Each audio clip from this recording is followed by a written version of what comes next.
अक्सर आपको सुनने को मिलता होगा कि भाई और देहात में ज़मीन का जो है मामला बड़ी तेज़ी से फैलता है। बड़ी तेज़ी से फैलने के कारण है कि जनसंख्या जब जब वृद्धि होता है देश में, तो आपस में जो है ज़मीन के लेकर के बहुत सारे मामला उभरते हैं और अक्सर वही मामला फंस जाता है जहां पर भाई के बीच फंस जाता है, या फिर ख़ानदानी ज़मीन है उसमें भाई है, भतीजा है, पोता है, पोती है, एनीबॉडी जितने परिवार के लोग होते हैं कहीं ना कहीं फंसते हैं और कहीं ना कहीं अपने स्वार्थ में जो है ज़मीन के मामलाओं को लेकर के आपस में लड़ते हैं, आपस में झगड़ते हैं और ज़मीन वहीं के वहीं रह जाता है, आदमी जो है चले जाते हैं। लेकिन जिस ज़मीन के जिक्र हम आपको कर रहे हैं, बता रहे हैं, ये ज़मीन की मामला कुछ इसी प्रकार से है जो हम आपको दिखाने की कोशिश कर रहे हैं। ये जो ज़मीन है, ये जो आप देख रहे हैं, ये ज़मीन है।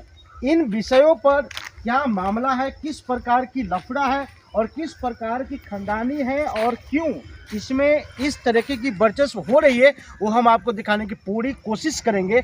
लेकिन उससे पहले ये आपको जानना पड़ेगा कि अगर आप ज़मीन के मामलों में, अगर आप अपने देहात में, भाई में, अगर परिवार में अगर सही सलामत, अगर पूर्ण रूप से बहिस्सा बराबर अगर करके नहीं चलते हैं, तो ये झगड़ा आपके पीढ़ी दर पीढ़ी जो है लगा हुआ रहता है। कुछ इसी प्रकार की मामला इसी ज़मीन के ऊपर है। हम आपको बात कराते हैं कि आखिर ऐसी मामला क्यों है। सर, ये खतियानी ज़मीन है जिसमें सर मेरा कुछ मैटर है जो मैं आप लोग से शेयर करना चाहता हूँ। और आगे से जो हमको धमकी मिलता है कि आपका दुकान लूट लिया जाएगा, मार दिया जाएगा, न तुम लोग को यहाँ रहने देंगे। और ये खतियानी ज़मीन है सर मेरा। इसमें मेरा बाबा दो भाई थे, रामेश्वर शाह और नारायण शाह। तो उसमें एक ज़मीन है 1833, उसमें खेसरा 3 है, एक है 15,320 और 15,321 और 15,329, जिसमें 15,329 में 28 डिसमिल है, उसमें 14 उनका हक है, 14 मेरा है।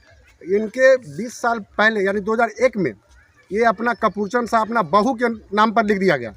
हमको चले अपना नाम से आधा का मालिक है, आधा अपना ले चुका है। फिर हम लोग इस ज़मीन को पूरे कब्जा आगे से कर लिया हुआ था। हम लोग आगे क्या कहते हैं, इनमें जनता दरबार में भी गए, सीओ भी, थाना भी थे, उनसे भी नहीं बात बनी क्योंकि ये लोग दमंग है। थाना क्या कहती है? थाना कहता है कि आप कोर्ट से लड़िए, कोर्ट में जाइए। सर हम लोग के पास इतना है नहीं कि हम लोग कोर्ट में जाएं। तो सर इसने ये 2-4 रोज़ पहले ये जो हमारा ज़मीन जो है जबरन कब्जा किया हुआ है। एक 15,321 है, 4 डिसमिल है। वो सर क्या किया, अपना कपूरचंद साहब अपना बहू के नाम से ये ज़मीन लिख दिया है। लिखने के बाद हम लोग को मारने का और दुकान लूटने का धमकी दे रहा है। बस इसीलिए सर आप लोग को हमसे अनुरोध करते हैं आप लोगों से कि हमको आगे का बात बढ़ाया जाए। आप बता रहे थे कि रात में भी जो है। हाँ सर, रात में भी कल परसों से जो हम लोग इस बात को जो तहकीद किए हैं कि ज़मीन सही में रजिस्टरी हुआ है, मालूम हुआ है, तो हम लोग को धमकी मिलता है, रात को गेट पीटा जाता है। तो हम लोग डर से घर से बाहर निकलना मुश्किल हो गया, यानी दुकानदारी करना भी मुश्किल है। हम लोग बाहर नहीं जा सकते हैं क्योंकि हम कागज दीजिए ना, फील्ड में काम करते हैं। तो कहीं भी ये लोग दबंग है, कुछ भी कर सकता है। जब ज़मीन लिख सकता है तो इसी से आप समझने का व्यक्त है कि आप कि कब ये लोग क्या कर सकता है। अच्छा, क्या माने कि आपकी पेपर जो है, ये जो ज़मीन है उसका सही है पेपर? सर जांच का विषय है, ये जांच का विषय है सर। ये देखिए, ये सब कुछ जांच का सर विषय है। इसमें 3 खेसरा दिखा रहा है। 3 खेसरा है सर। 3 खेसरा है और खाता एक ही दिखा रहा है। खाता एक ही है। तो सर खाता एक ही है, तो यानी खाता में 1833 में 36 डिसमिल ज़मीन है सर। तो 18 उनका होगा, 18 मेरा होगा।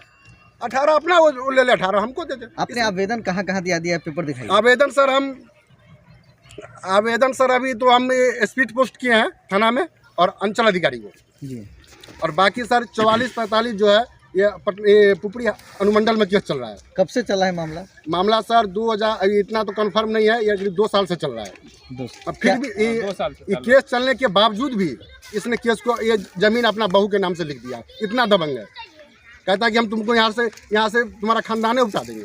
तो क्या कहना चाहेंगे जो आपके चरौत के यानी कि इस मथुरा का जो प्रशासन लोग देखते हैं, उनसे क्या कहना चाहेंगे? क्योंकि ये मामला रजिस्ट्रार ऑफिस तक की भी समझी जा सकती है। ये सर किसी का संपत्ति अगर मानिए कि यानी कोई किसी का संपत्ति बेच देगा, ये तो दबंग का काम है।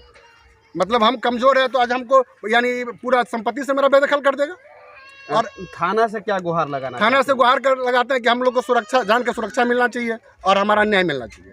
नहीं मिलना? जी, हमारा न्याय मिलना चाहिए और हमारा 18 डिसमिल जमीन है वो हमारा हक चाहिए। अच्छा, ये किधर किधर जमीन है, जरा आप सब बताइए मुझे। सर आप ये इधर थोड़ा सा आप आइए, हम दिखाते हैं आपको, यहाँ से आइए सर, दिखाते हैं। तो ज़मीन भी थोड़ा इनका हम देख लेते हैं, क्योंकि बता रहे हैं कि देवेंद्र जी कि हमारा ये ज़मीन है, पुश्तैनी ज़मीन है, जिस पर पूरा जो पेपर बना हुआ है उस पर यानी बराबर का हिस्सेदारी है। लेकिन बराबर की हिस्सेदारी में इनका कहना है कि जो हमारा बराबर मिलना चाहिए था वो नहीं मिल करके जो है किसी जो अन्य पक्ष जो इनके से दिया है वो जो है इनका जो है ज़मीन जो देख सकते हैं यहीं से इसमें बताइए अधिक जो इनका जो बराबरी का हिस्सा होना चाहिए वो नहीं दे करके जो है ज़्यादा लिखा है। पीछा भी है ये पूरा आप ही का है मतलब? जी सर, हमारा बाबा का ही है। तो इसमें से 28 इनका होगा, यानी कपूरचंद सा है, इसमें से 14 का मालिक है। 14 का मालिक रमेश्वर सा है और 14 का मालिक नारायण सा है, जिसमें 18 ले चुका है। ये 18 अपना बहू के नाम से लिख चुका आप चाहते हैं कि हमको जो है पूरा बराबर सर, जब 2 भाई है तो एक भाई का हिस्सा नहीं दीजिएगा आप? चलिए, तो बाकी आप लोग जो है कैमरा पर देख सकते हैं, यही वो ज़मीन है जिस पर जो है इनका एक तरह से कहे तो विवाद अभी नहीं चल रहा है। लेकिन प्रशासन अगर तहकीकात नहीं करेंगे तो निश्चित रूप से यह ज़मीन भी विवादित हो जाएगा और जो इनके आपस में जो झगड़ा होगा वो बढ़ सकता है। इसलिए जो यहाँ के प्रशासन उनसे हम लोगों का भी गुहार रहेगा, कम से कम जो इनकी जो तकलीफ़ें हैं, जो समस्या है आपके पास जब ये पहुँच रहे हैं तो इनकी समस्या को देखें और इस समस्या को जल्द से जल्द हल करें। धन्यवाद।